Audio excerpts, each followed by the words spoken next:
দেখছো কি লালজি, ওটা লঞ্চ নয়, ওটা হচ্ছে কিং ডাক। কিং ডাক মানে রাজহাঁস। ঠিকই শুনেছেন আপনারা, এটা রাজহাঁস। এটা এই মুহূর্তে ক্যানিং তথা ওয়েস্ট বেঙ্গলের মধ্যে সবথেকে বড় এবং লাক্সারি লঞ্চ। আর এই লঞ্চ আপনাদেরকে সুন্দরবন ভ্রমণের জন্য নিয়ে যাবে আপনাদের বাড়ির কাছ থেকেই। শীতের আবেশকে গায়ে মেখে ভ্রমণ করতে কার না ভালো লাগে, আর সেই ভ্রমণ স্থানটি যদি হয় সুন্দরবন, তাহলে ডানা মিলবে আপনার মন।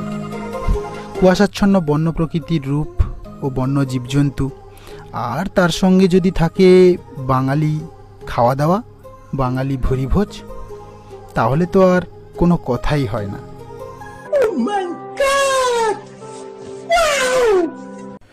নমস্কার বন্ধুরা, আমি বিল্টু, আর আপনারা দেখছেন ওয়াটারওয়েজ লাইফস্টাইল। আজকে চলে এসেছি আবারও একটা নতুন ভিডিও নিয়ে। আজকের ভিডিওটা আমার সকল ভ্রমণ পিপাসু বন্ধুদের জন্য খুবই ইন্টারেস্টিং ও গুরুত্বপূর্ণ হতে চলেছে। চলুন আর দেরি না করে দেখতে থাকি।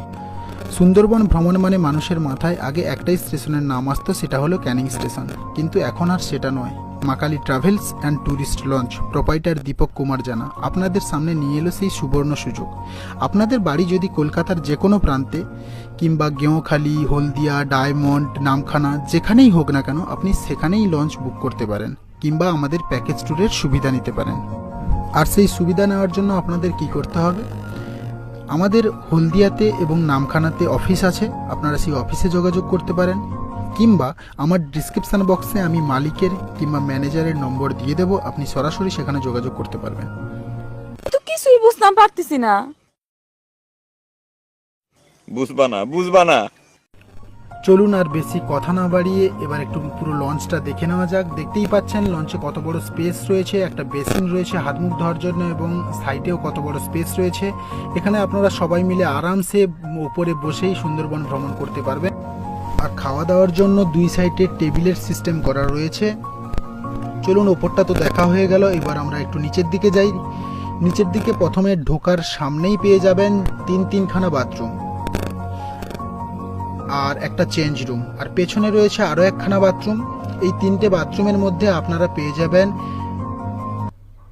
দুটো কোমোড সিস্টেম এবং একটা নর্মাল। এটা নর্মাল প্যান, এবং এর ঠিক সামনে আরও একটা কোমোড রয়েছে, আর ঠিক সাইডে রয়েছে একটা চেঞ্জ রুম।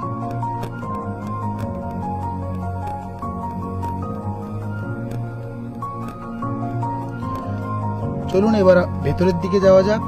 ভেতরে দেখতেই পাচ্ছেন বাঙ্কার সিস্টেম সিট রয়েছে। এই সিটগুলোতে আপনারা কমপক্ষে 4 থেকে 5 জন শুতে পারবেন আরামসে।